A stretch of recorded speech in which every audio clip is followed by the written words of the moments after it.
काय झालंय म्हणजे मंत्री करायचं काय नाही, अधिकाऱ्यांच्या सवय लागली फक्त त्यांचीच माणसं पॉलिटिक्स दाबायला टाकायची. शेतकऱ्यांचं प्रमाण पहिले 5% शेतकरी कोण नाही शेतकरी, कोण शेतकरी आहे तिथं सांगा.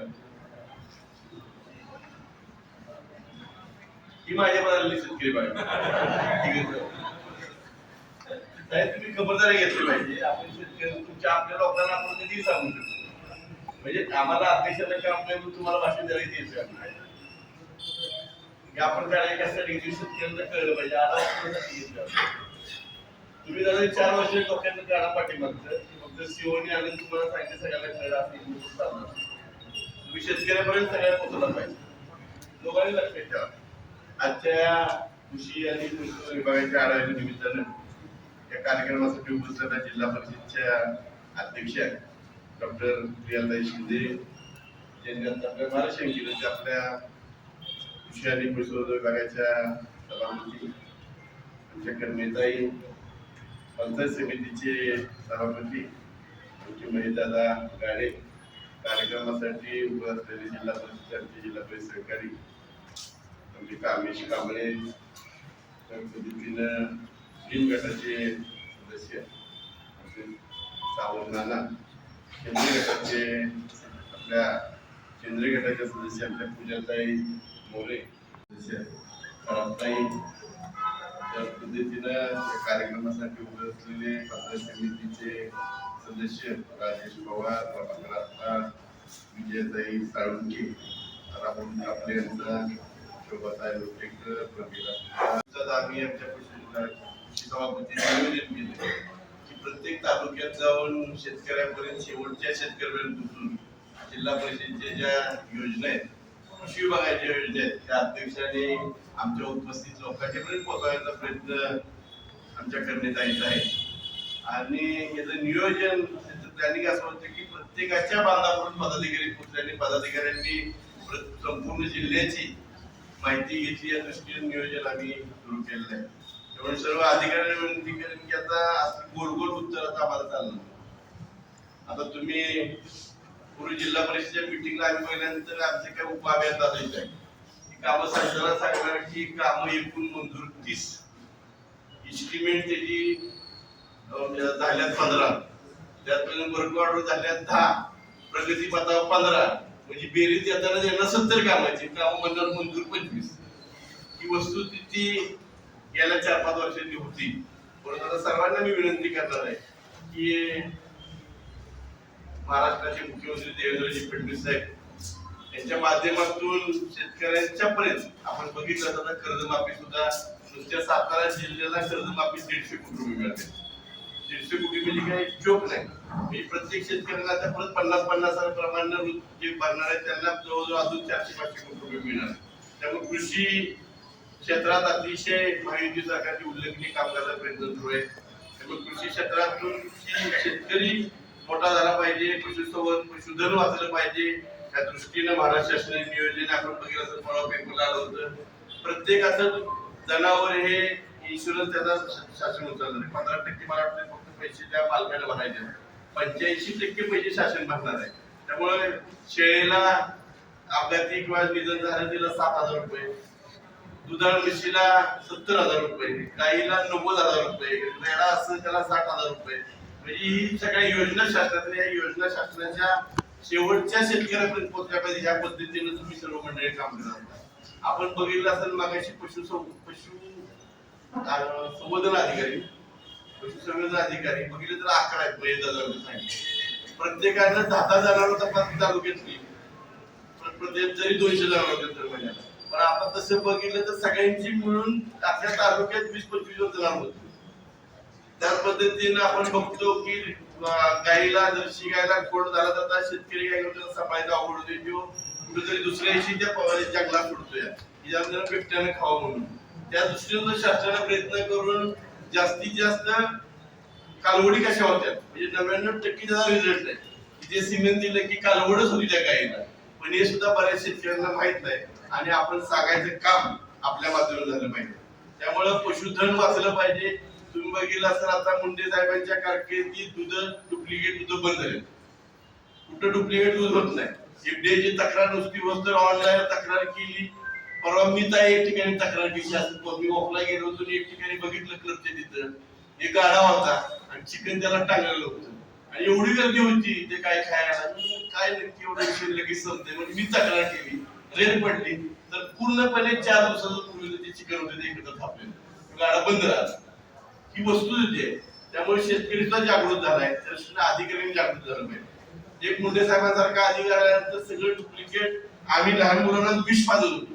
तुम्ही दूध बघितलं असेल तर प्रत्येक गोट्यात एक केमिकलचा कॅन असायचा आणि एका बाजूला एक बाटली दूध काढायचं आणि त्या केमिकलचं एका बाटलीत पाण्यात केमिकल वाचायचं तेवढं 15 ते 30 लिटर दूध दिलं जायचं. काय तुझा फरक नाही परंतु ते त्या प्रत्येकाच्या ज्या वेळेला शहरातील दूध जायचं त्या मुलाच्या ज्या मुखात जायचं ते आम्ही विष त्याला पाळलं आणि हे सगळं एका अधिकाऱ्याने बंद केलं. तुम्ही जर सगळे अधिकारी त्याच दर्जाचे मी समोर अधिकारी म्हणून सर्व अधिकाऱ्यांच्या बैठकीच्या निमित्तानं आता शेतकरीचं नैतिक नजर आहे त्यामुळे अधिकाऱ्यांना सूचना केल्या पाहिजे तुम्ही प्रत्येक बांधावर जावा. आज पंचायत समितीच्या अध्यक्ष मॅडमनी मीटिंग घेतली होती आम्हाला सूचना केल्या प्रत्येकाच्या गोट्यात जावा. आता शासनाच्या योजना एवढ्या योजना आहेत की मी त्या स्टेटच्या केंद्राच्या योजनेचा लाभार्थी आहे आणि माझ्या योजनेला मुंडे साहेबांनी मंजुरी दिली त्यावेळेला पशुसंवर्धनला बरोबर आहे ना पशुसंवर्धनला होते त्यावेळेला याच्यापूर्वी त्यावेळेला मी तर 500 शेळ्यांचा आणि 50 बोकडाचा प्रोजेक्ट केलाय आणि मला केंद्र सरकारची 50 लाख सबसिडी मिळालीच आहे. म्हणजे माझ्या गोट्यात मला 50 लाख 1 कोटीचा प्रोजेक्ट केला होता 500 शेळ्यांचा मला 50 लाख सबसिडी सुद्धा मिळाली. म्हणजे खऱ्या अर्थाने तो खरोखरचा गोटा केला की माझा जिल्ह्यात बघण्यासारखा आदर्श गोटा आहे. माझ्याकडे खिल्लार गाई 50 आहेत माझ्याकडे 500 शेळ्या आहेत माझ्याकडे 20 गाई आहेत माझ्याकडे 5 घोडे आहेत. हे सगळे मी स्वतः जाऊन त्याने पाणी केलं त्यामुळे पशुधन वाचलं पाहिजे पशुधनासाठी काय केलं पाहिजे ही संपूर्ण माहिती माझ्याकडे आहे. त्यामुळं आम्ही नुसतं स्टेजवर भाषण करत तुम्ही म्हणाला आला भाषण करून गेला पण ही सगळी गोष्टी डॉक्टर मध्ये मला माहिती आजही मी बसलो तर 5 लिटर 7 लिटर दूध काढतो तुम्ही बघितलं गेल्यानंतर माझी मी शेतात गेल्यानंतर आमची खिलार काय पळत येते आहे माझ्याकडे पांढरी शुभ्र गाय मला बघितलं गाडीतून उतरलं की ती काय पळत येते म्हणजे जनावराला प्रेम लावलं तर जनावर नक्की आपल्या जवळ येतं. आणि तुम्ही सर्व कृषी अधिकाऱ्यांना मी विनंती करणार आहे या मीटिंग मध्ये आपल्या अधिकाऱ्यांच्या मीटिंग मध्ये शेतकऱ्याची मीटिंग झालेली नाही शेतकरी इथून पुढे सुद्धा साहेब तुम्ही सूचना करा सातारा झाली पण बाकी तालुक्यात शेतकरी आले पाहिजे आणि ज्या योजना आहेत त्या योजना सगळ्यांच्या पर्यंत पोहोचल्या पाहिजेत. पशुधन वाचलं पाहिजे पशुधनाच्या माध्यमातून कुटुंब उभी राहू शकते ती ताजं उदन बऱ्याच ठिकाणी आहेत मी पाहून आलेलो आहे बघितलेलं आहे. पशुधनाच्या माध्यमातून प्रत्येक लाभार्थीला शेळ्या मिळाल्या पाहिजे त्याची सबसिडी त्याला शेळ्यांना 70 किती टक्के 75% सबसिडी आहे. एका शेतकरी आमच्या वरच्या लोकांनाही माहिती नाही कुणाला 50 सदस्यांना माहिती आहे का तुम्हाला माहिती आहे का 75% शोभा तुला माहिती आहे का म्हणजे 75% सबसिडी 50 सदस्यांना माहिती नाही. त्यानंतर प्रत्येकाला मोफत खत मिळते मोफत बियाणे मिळतात हे सुद्धा लोकांना माहित नाही. जर का शेतकऱ्यांनी दिलेली मका साहेबांनी दिलेली किंवा डॉक्टरांनी दिलेली मका लावली तर ती मका सगळी आपण विकत घेतोय ना डॉक्टर साहेब म्हणजे तुम्ही नुसती मका लावा ती मका शासन विकत घेतोय लिहून देते तुम्ही नुसती संगोपन करायचे. अशा बऱ्याच योजना शासनाच्या योजना शेतकऱ्याच्या बांधापर्यंत पोहोचल्या पाहिजे गोट्यापर्यंत पोहोचल्या पाहिजे खबरदारी या कार्याच्या निमित्ताने घ्या. शेतकऱ्यांना सुद्धा शेतकरी योजना बऱ्याच आहेत. आता आमचे डगे साहेबांना माहिती डगे साहेब किती झाड लावले मी तर 30 एकर झाडं लावली त्यात 10 एकर मी कॉफी लावली आहे कारण डगे साहेब त्यांनी घेऊन बघितली सगळ्या प्रकारची तिथं असणारी झाडं 30 एकरात मी झाडांचा लावले माझ्या झाडाचं काम चालू आहे चांगल्या पद्धती झाडे मी एकनाथ शिंदे साहेबांचे सुद्धा जाऊन आलो त्यांनी खरंच आठवण लावली होती तेव्हा डगे साहेब म्हणजे बाहेरही आठवण ती नावाला असते ती उत्पन्न निघत नाही कारण काश्मीरची आठवण सुद्धा आपली पण खात नाही. त्यामुळे ही नुसती शोला 2 झाडं लावा पण खरोखर गरजेची झाडं अशी झाडं लावा अशा पद्धतीने माझं झाडं मी 30 एकरात माझं झाडं लावायचं काम सुरू आहे. त्याला सुद्धा मला सगळी मला वाटतं आपण याच्यावर लोक सगळी जाणतोय रावच नाही इथून जर 100% सबसिडी आहे रोपांना चांगल्या रोपांना म्हणजे जर का मोठी वेळ जर काय डिफरन्सचे पैसे भरायला लागतात पण ती झाडाची ही योजना सुद्धा मी शासकीय योजना राबवतोय. त्या सगळ्या योजना मी स्वतः केल्यात आणि त्या योजनांचा लाभ सगळ्या शेतकऱ्यांना मिळावा आणि जर काम तुम्ही सर्वांनी करावं. शेतीचे सुद्धा बरेच व्यवसाय आहेत आमच्या कर्मचाऱ्यांनी सुद्धा प्रामाणिकपणे प्रत्येक तालुका पदाधिकारी म्हणते कशाला जायचं काय करायचं पण आमच्या अविनाश दादांच्या मार्गदर्शन त्यांना अविनाश करण्याचं की आपण सुरुवात घेतल्यामुळे त्याचा त्या पदाचा सर्वसामान्य शेती सुद्धा दोघं शेतकरी कुटुंबातले आहेत तेव्हा प्रत्येक शेतकऱ्याला फायदा झाला या दृष्टीने नियोजन आमच्या कृष्णा बाबतीचं आहे. आमच्या अध्यक्षताईच्या माध्यमातून मला वाटते मुंडे साहेबांनी आता 2 महिन्यात एफडीए वगैरे सुरू केलं. आमच्या अध्यक्ष मॅडम 1 वर्षापासून 2 वर्षापासून झाले की विषमुक्त किचन झालं पाहिजे. अंगणवाडीत लहान मुलांना विषमुक्त अन्न खायला मिळालं पाहिजे. प्रत्येकाच्या घरात मला त्या म्हणल्या मोठी हार बिल देण्यापेक्षा आपण सगळ्यांना जाण्याचं तेल देऊ सत्कार करताना. त्या म्हणल्या आपण प्रत्येक सत्कार तेल देऊन टाकू. 500 रुपयाचं बुके देण्यापेक्षा एक तेलाची बाटली देऊ म्हणले तिला. म्हणजे आमचा साहेबांचा प्रयत्न आहे की विषमुक्त किचन झालं पाहिजे. लहान मुलांना तुम्ही बघा, आताची लोकसंख्या बघितली तर आता 14-15 वर्षाची मुलांचं वजन 90 किलो झालं. माझं पण म्हणजे 100 किलो झालं, पण मी ताई वजन कमी करायला गेलो. त्यामुळे मी सुद्धा तिथं 15 किलो वजन मी बघितलं तर 15-16 वर्षाची पोरं 90 किलो 105 किलो 100 म्हणजे काय विषय घेऊन डॉक्टर विचारलं तर म्हणजे पिझ्झा पास्ता बर्गर याचा परिणाम. आणि पोरं अजिबात व्यायाम करत नाही. मोबाईल आईनं मोबाईल त्याकडे द्यायचा, त्यानं तोंडावर घ्यायचं आणि गेम खेळत बसायचं.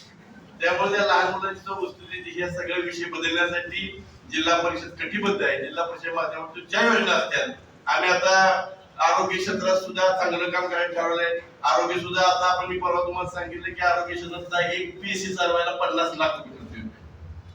आणि आमच्याकडे 84 पीएससी आहेत. वर्षाला 700 कोटी रुपये जिल्हा परिषद खर्च करते आरोग्यावर. आणि त्याच्या बदल्यात ओपीडी आमची 7,000 सुद्धा नाही जिल्ह्यात. आमच्या शेतातला बीएचएम डॉक्टर दिवसभर 300 ओपीडी करतोय. आमची एमडीमीची डॉक्टर दिवसभर 5 ओपीडी करतात. त्याच पद्धतीने डिलिव्हरी ऑफिस सुद्धा शासनाचे 7,000 मिळतात. आम्ही जिल्हा परिषदेमधून 12,000 रुपये जिल्हा परिषदेच्या ज्या प्राथमिक डिलिव्हरीला आम्ही पैसे देणार आहे. त्याच पद्धतीनं जो डॉक्टर चांगली डिलिव्हरी करणार त्याला सुद्धा 1 लाखाचं बक्षीस देणार आहे. त्यामुळे जिल्हा परिषद ज्या योजना आहेत त्या सर्वतोपरी आमच्या अध्यक्षांच्या नेतृत्वाखाली आम्ही राबवायचा प्रयत्न करतोय. आमचे सगळे सभापती सुद्धा शिक्षण क्षेत्रात सुद्धा अख्ख्या महाराष्ट्रात पुढे कमिटमेंट माध्यमिकच्या सगळ्या शिक्षण वाटायचं की आम्ही म्हणजे काहीतरी वेगळं आहे. आमचं माध्यमिक शिक्षण म्हणजे फार उच्च प्रतीचं शिक्षण आहे आणि प्राथमिकचं म्हणजे फार निच्च प्रतीचं शिक्षण आहे. पण त्यांना सांगितलं तुमचा पगार सुद्धा आम्ही देतोय, जिल्हा परिषद पगार देते. त्यामुळे आमच्या शिक्षण सभाच्या नेतृत्वाखाली आम्ही कमिटी तयार केली. जिल्हा परिषद सदस्याच्या अध्यक्षाच्या खाली पंचायत समिती सदस्य त्या समावेश करून घेतले, केंद्र प्रमुख घेतले, विस्तार अधिकारी घेतले, सरपंच घेतले, त्यात शालेय व्यवस्था समिती सदस्य अध्यक्ष घेतले. आमची सुद्धा कमिटी जर ती निर्णय करतोय. जन आरोग्य कमिटी तुमची सगळ्यांची खंत होती. पंचायत समिती सदस्य घेतले, आपत्ती पण जार काढवायला तुम्हाला सगळ्यांना घेतले. पंचायत समिती सदस्यांना सुद्धा जन आरोग्य कमिटीत घेतलेलं आहे. त्यामुळे जिल्हा परिषद माध्यमातून सातारा जिल्हा परिषद आमदार श्रीमंत शिवेंद्र शिराले भोसले, जयकुमार गोरे साहेब असतील, महेश दादा शिंदे असतील, अतुल बाबा असतील, मनोज दादा असतील, धैर्य दादा असतील, रणजित दादा असतील, यांच्या सर्वांच्या नेतृत्वाखाली जिल्हा परिषद माध्यमातून शासनाच्या सगळ्या योजना प्रत्येक शेतकऱ्यांच्या आणि शेतकऱ्यांच्या गोठ्यापर्यंत बांधापर्यंत पोहोचवायला आम्ही प्रयत्न करणार आहे. तुम्ही सुद्धा सर्वांनी मागं काय झालं सोडून द्या. कुणी काय काम केलं, कुणी काय केलं तर तो विषय आम्हाला बघायचा, पण इथून पुढे काम केलं पाहिजे. चांगल्या पद्धतीने जो काम करणार त्याला शाबासकी देणार, जो काम नाही करणार त्याला आमच्या अध्यक्षांना अधिकाऱ्याला 10% बदली देणार. ग्रामीण विकास 10%चा जार काढलाय. जो काम दुपार करणार त्याला अध्यक्ष आमच्या बरोबर चांगल्या ठिकाणी पाठवणार, त्याला महाबळेश्वरच दाखवणार. जो चांगलं काम करण्याचं कौतुक केलं जाणार.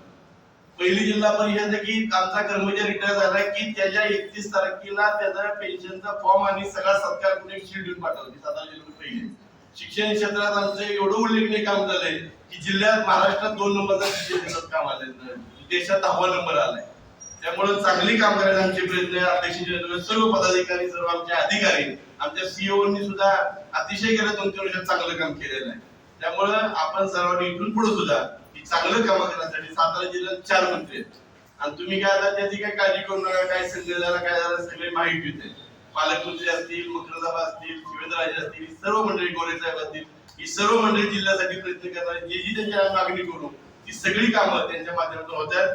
त्यामुळे आपण सर्वांनी या योजना शेतकऱ्याच्या बांधापर्यंत कशा पोहोचल्या दृष्टीने सर्वांनी प्रयत्न करावं. आमची पंचायत समितीवर टीम चांगली आहे. महिलेदादा सुद्धा प्रत्येक आता परवा भैरवगडला गेले, आलवडीला झालो तर तिथं पोहोचले. म्हणजे प्रत्येक ठिकाणी सभापती पोहोचतात. आमचे सगळे सदस्य नवीन असले तरी सगळे हुशार आहेत.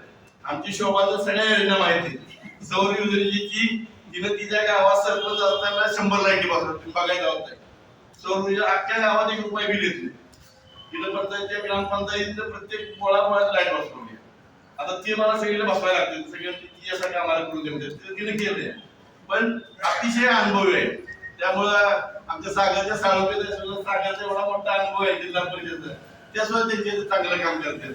त्यामुळं ही सगळ्या योजना आपल्या सर्वांना विनंती, तुम्हाला अडचण आम्ही पाठीशी ठामपणे करू. सगळ्या डॉक्टरांच्या, सगळ्या कृषी विभागाच्या, सगळ्या अधिकाऱ्यांच्या मागे आम्ही ठामपणे, तुम्ही या योजना गावापर्यंत पोहोचाव्यात, त्याचा चांगला रिझल्ट द्यावा एवढी विनंती या बैठकीच्या निमित्तानं करतो. प्रतिनिधिता करण्याचा मला धन्यवाद देतो की ताई, तुम्ही अतिशय चांगलं नियोजन आजच्या जिल्ह्यात दौऱ्यानं केलं, त्याबद्दल तुम्हाला मला धन्यवाद सांगतो. जय हिंद, जय महाराष्ट्र.